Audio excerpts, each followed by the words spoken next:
ये घटना अभी से करीब 100 साल पहले की है। 30 जनवरी साल 1925 को अमेरिका के केंटकी स्टेट में एक केव एक्सप्लोरर फ्लॉयड कॉलिंस एक केव को एक्सप्लोर करने के लिए उसमें घुसता है।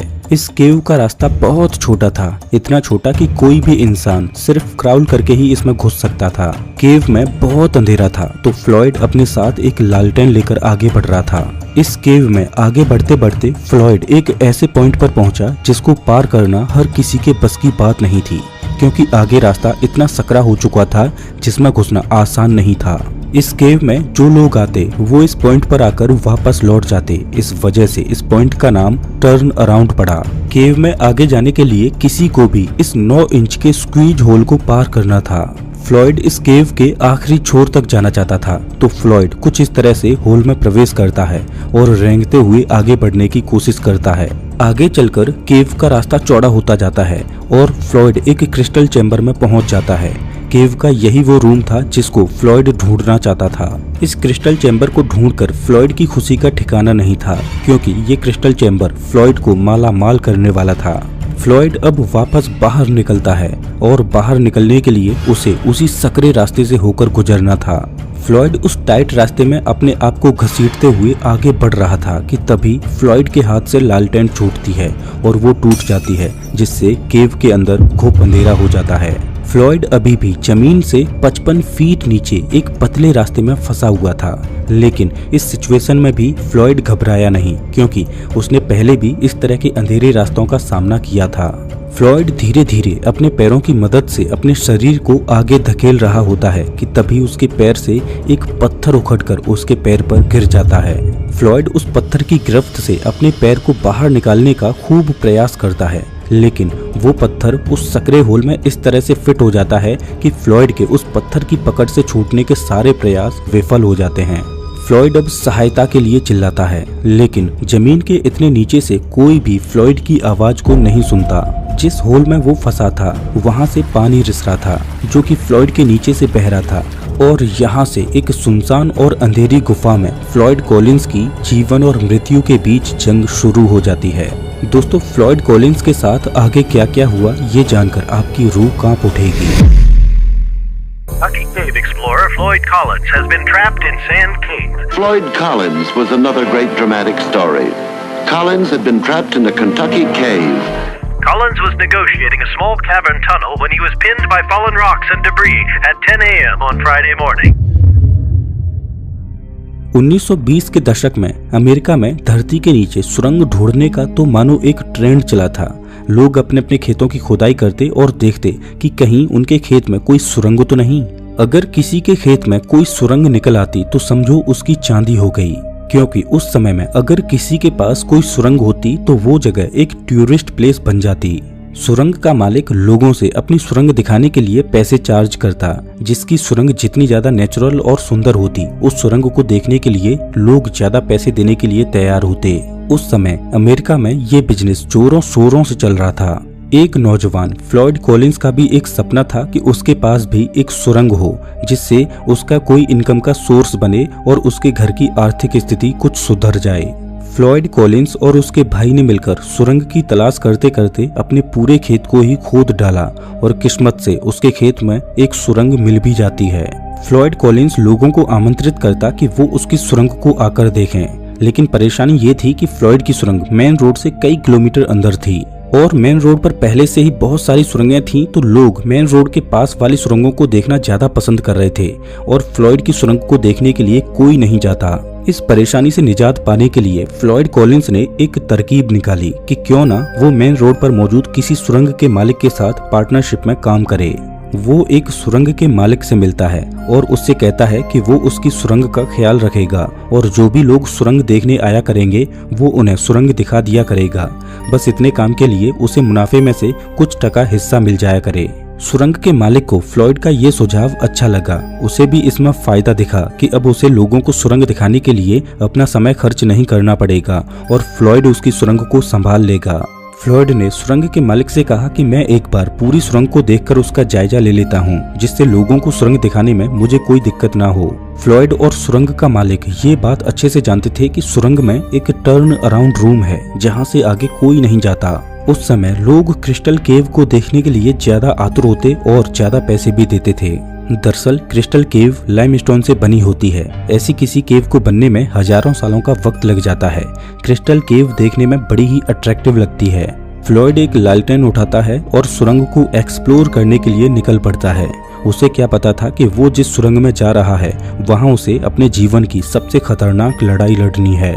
जैसा कि अभी मैंने आपको बताया कि लौटते समय फ्लॉयड का पैर एक पत्थर में फंस जाता है और वो उस अंधेरी गुफा में शायद अभी तक फ्लॉयड को इस सुरंग में फंसे हुए 46 घंटे गुजर चुके थे। ये सुरंग इतनी टाइट थी कि फ्लॉयड करवट भी नहीं बदल पा रहा था। फ्लॉयड का भाई होमर हिम्मत हार चुका था।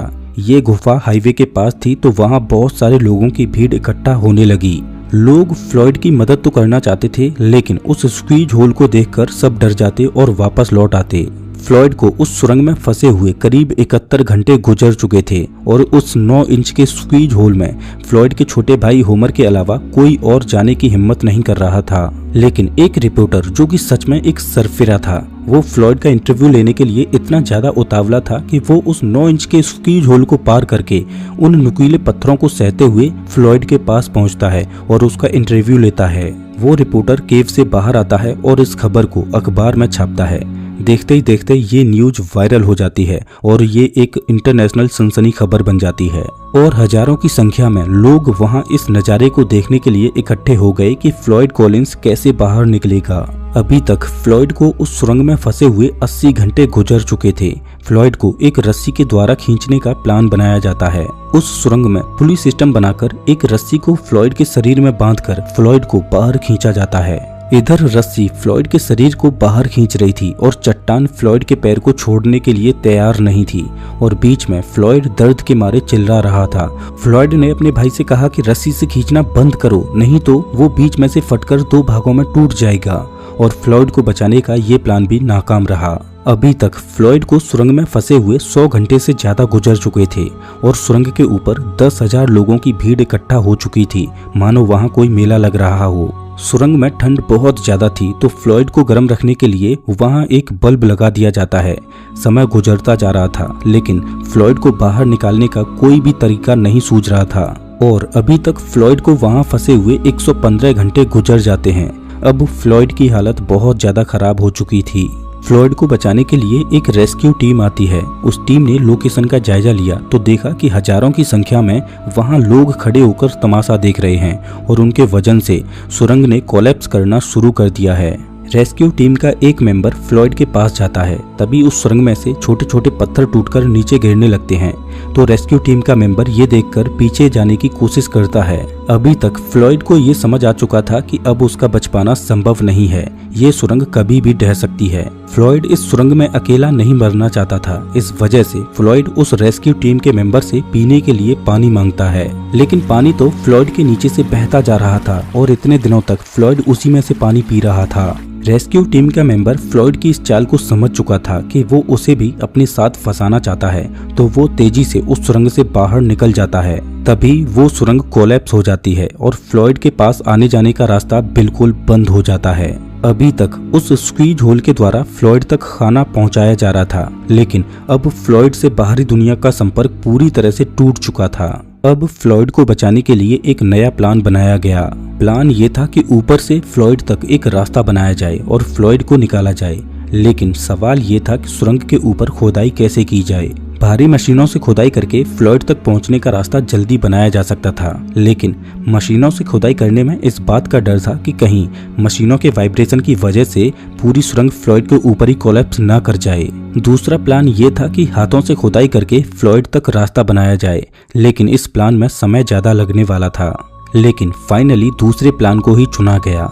ऐसा अनुमान लगाया गया कि हाथों से खुदाई करके फ्लॉयड तक पहुंचने में 30 घंटों का और समय लगेगा, लेकिन क्या फ्लॉयड इतने समय तक जिंदा बच पाएगा? जो लाइट बल्ब फ्लॉयड को गर्म रखने के लिए लगाया गया था वो अभी भी काम कर रहा था। एक जुगाड़ लगाकर लाइट बल्ब के वायर से एक रेडियो एम्पलीफायर को जोड़ा गया, जिससे फ्लॉयड के श्वास लेने से उस रेडियो एम्पलीफायर में फ्लक्चुएशंस आ रही थी, जो इस बात का सबूत थी कि फ्लॉयड अभी जिंदा है। फ्लॉयड तक सुरंग खोदते खोदते समय अनुमान से ज्यादा लगता जा रहा था और अभी तक फ्लॉयड को उस सुरंग में फंसे हुए 220 घंटे गुजर जाते हैं। जो सुरंग 30 घंटे में खोदी जानी चाहिए थी, उसको खोदते हुए 140 घंटे हो चुके थे, लेकिन अभी भी वो सुरंग पूरी नहीं खोदी थी और नीचे फ्लॉयड भूखा अपने जीवन की लड़ाई लड़ रहा था। लेकिन तभी स्थिति और खराब होती है। फ्लॉयड को फंसे हुए 15 दिन गुजर चुके थे और अभी भी फ्लॉयड जिंदा था, लेकिन तभी वो लाइट बल्ब जलना बंद हो जाता है। अब परेशानी ये थी कि उन्हें अब ये नहीं पता चल पाएगा कि फ्लॉयड जिंदा है या मर गया। फाइनली 18वें दिन खुदाई कंप्लीट होती है और वो उस सुरंग का रास्ता बनाकर फ्लॉयड तक पहुंच जाते हैं। फ्लॉयड का भाई होमर फ्लॉयड को निकालने के लिए नीचे जाता है। वहां जाकर पता चलता है कि फ्लॉयड अब जिंदा नहीं है, वो अपने जीवन की इस लड़ाई को हार चुका था। जिस चट्टान ने फ्लॉयड के पैर को दबाया था, उसका वजन महज 27 किलोग्राम था और वो छोटी सी चट्टान पत्थर की नहीं बल्कि मिट्टी की थी। लेकिन वो सुरंग इतनी टाइट थी कि फ्लॉयड उस चट्टान को ना तो तोड़ पाया और ना ही उसे हिला पाया। ऐसा लग रहा था कि मानो वो चट्टान सदियों से उस सुरंग में फ्लॉयड का ही इंतजार कर रही थी।